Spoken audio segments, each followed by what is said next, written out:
on a besoin d'être réconcilié d'abord avec nous-mêmes et avec les autres.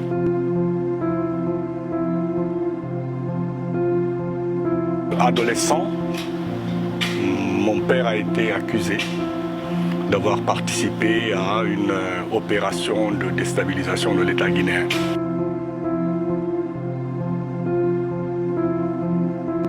On est un peu inquiet, il faut le dire.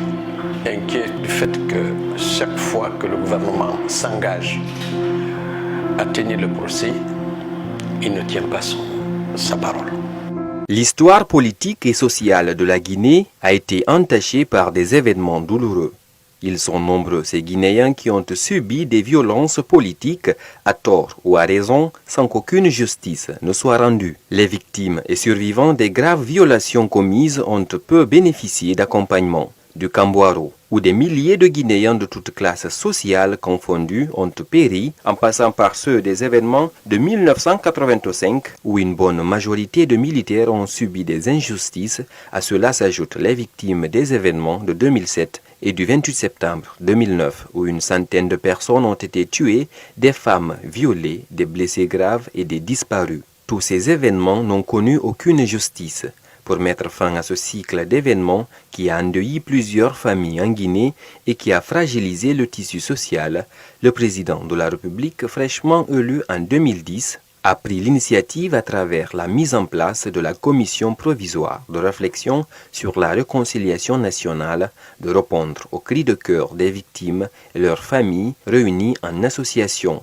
Présidée par deux leaders religieux, en l'occurrence Monseigneur Vincent Koulibaly et le premier imam Eladji Mamadou Saliou Camara, cette commission a effectué un travail sur le terrain. Marc Pépé Grovogui est le conseiller des coprésidents. La création de la commission, c'était pour faire face aux différents actes de violation des droits de l'homme qui ont émaillé l'histoire de notre pays, de l'indépendance à nos jours.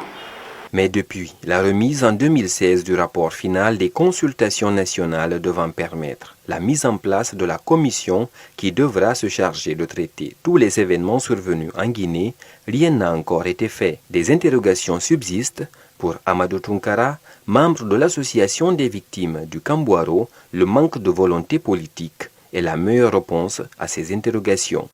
Bon, c'est des raisons politiques, il faut avoir le courage de le dire, c'est des raisons politiques.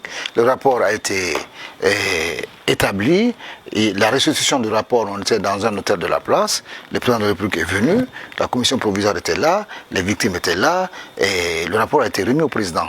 Et dans un premier temps, on a appris que le rapport avait été remis à la primature pour que la primature fasse le travail. Mais entre-temps, il y avait un chevauchement entre la primature et le ministère de la Réconciliation nationale. Chacun voulait avoir la primauté sur le dossier. Mais en ce temps, le dossier se trouvait à la primature. Est-ce que ce dossier se trouve toujours à la primature? Point d'interrogation.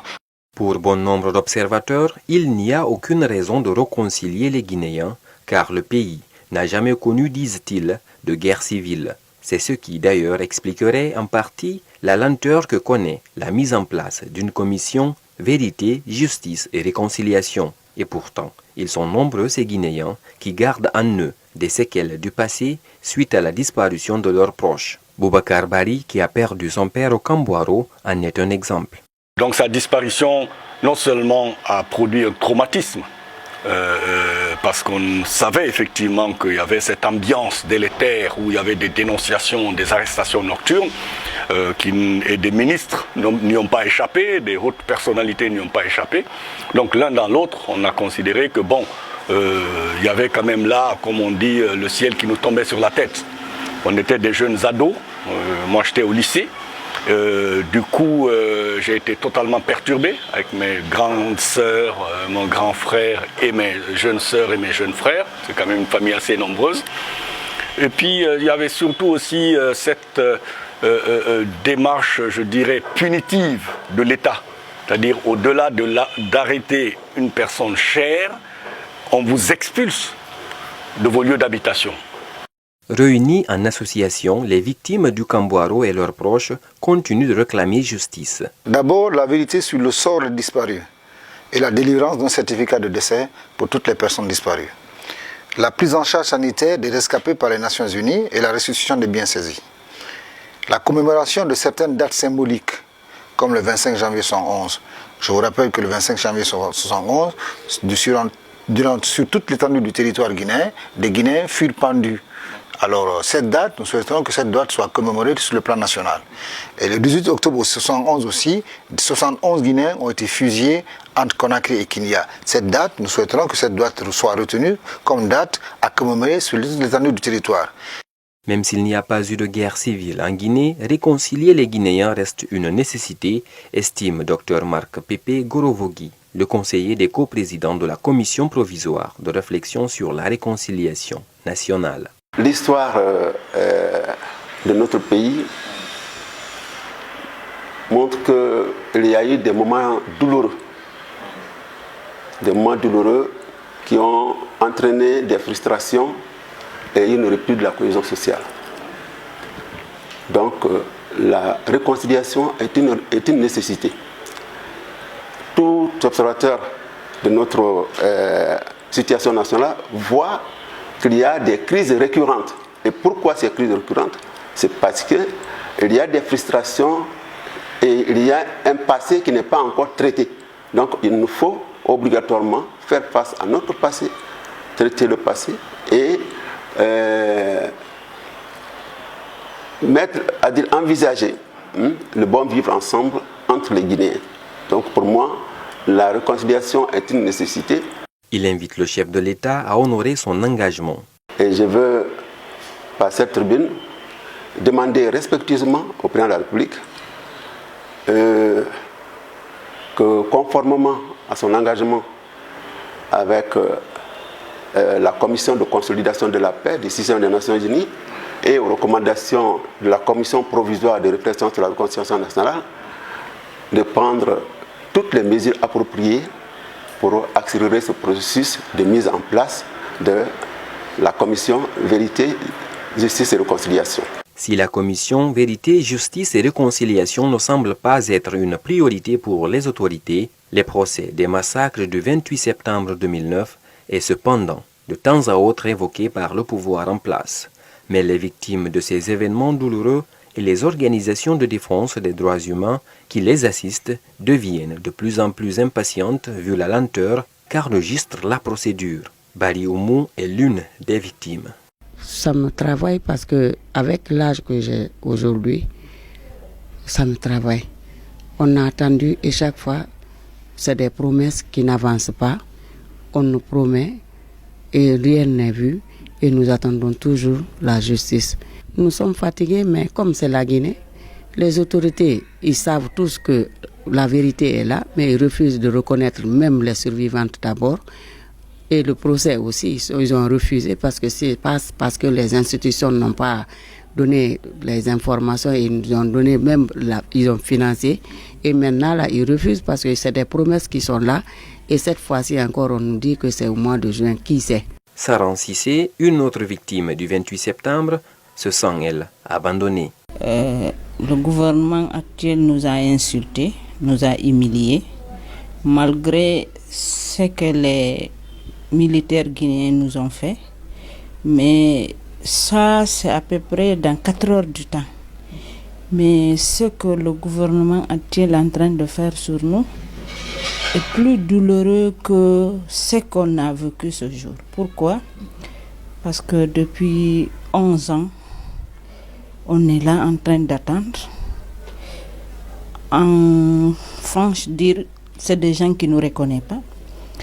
Parce que, par exemple, les fêtes de 8 mars ou les activités des femmes, on invite même les femmes balayeuses, mais jamais, plus grand jamais, l'État guinéen a pensé aux victimes du 28 septembre. L'association des victimes, parents et amis du 28 septembre, AVIPA en abrégé, est la structure au sein de laquelle les victimes trouvent de l'énergie pour pouvoir tenir encore. Asmaou Diallo en est la présidente. Depuis 58 ans à nos jours, il n'y a jamais eu de justice, vraiment une vraie justice.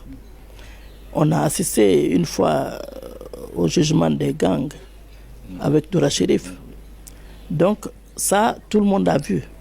On a assisté aussi au jugement de l'attaque du domicile du président. Tout le monde l'a vu. Je pense que c'est les deux cas qui ont retenu l'attention des Guinéens et même de l'extérieur. Alors, pourquoi pas le dossier du 28 septembre? Et pourquoi ne pas aussi aller même plus? Après le 28 septembre, on peut penser à la justice transitionnelle pour parler des actes qui sont passés dans le passé. Au moment de la révolution, au moment de Séméré. Thierno Souleymane Ba, le président de l'OGDH, se dit inquiet quant au retard du dossier du 28 septembre. Le dossier a été bouclé depuis 4 ans maintenant, bientôt 4 ans. Et chaque année, le gouvernement nous fixe une date qu'il ne tient pas. Donc on est inquiet et le dossier traîne. Même son de cloche chez Alpha Amadou Desba, vice-président de l'OGDH et avocat des victimes du massacre du 28 septembre. Bon, on ne peut pas dire qu'on est satisfait de l'évolution des choses puisque depuis plus de 10 ans, nous réclamons justice. Mais je pense qu'il est temps que le gouvernement prenne ses responsabilités. Nous l'avons toujours dénoncé. Il est temps que ce procès soit organisé parce qu'autrement, nous n'aurons d'autre choix que d'explorer la possibilité de saisir d'autres instances sous-régionales, notamment la Cour de la CEDEAO, puisque au niveau de la Cour pénale internationale également, la Guinée est en examen préliminaire de ce côté, mais si les choses ne se précisent pas dans les prochains mois, je pense qu'on aura d'autres choix que de saisir la Cour de la CEDEAO afin que la Guinée soit mise face à ses responsabilités. Ne sachant pas la véritable raison qui retarde le dossier du 28 septembre, pour ces acteurs, sa tenue pourrait tout de même constituer un pas important vers la fin de l'impunité en Guinée. Il y a plein de violations des droits de l'homme qui se tiennent en Guinée, qui se passent en Guinée, mais qui ne gagnent pas de procès. Alors moi, je pense que c'est très important si on arrive à juger ce dossier pour que les Guinéens puissent comprendre que quand tu fais du tort, tu dois rembourser. Alors, il faudrait que les Guinéens soient éduqués. Avec ce jugement, on saura qu'est-ce qu'il faut faire. Est-ce qu'il faut pardonner? Qu'est-ce qu'il faut faire? Mais c'est la justice qui va déterminer cela. Ce procès édifiera l'opinion sur ce qui s'est réellement passé, renchérit Thierno Souleymane Ba. D'abord, c'est que l'impunité finisse dans ce pays. Que tout le monde sache que personne n'est au-dessus de la loi. Tout ce qui entrave la loi doit passer devant la justice. Ensuite, les populations, comme on parle de choses, elles prendront beaucoup plus conscience de la situation que nous sommes en train de vivre. Les graves violations des droits de l'homme qui se perpétuent actuellement dans le pays. Les populations donc vont prendre... Et ceux-là qui avaient l'intention de continuer à faire du mal, à faire de la violence, eux aussi, ce sera un avertissement pour eux. En attendant la tenue du procès, les victimes bénéficient de l'assistance de leurs différentes organisations appuyées par des partenaires. Bon nombre d'entre elles exercent des activités génératrices de revenus, bénéficient également des séances de formation et d'éducation.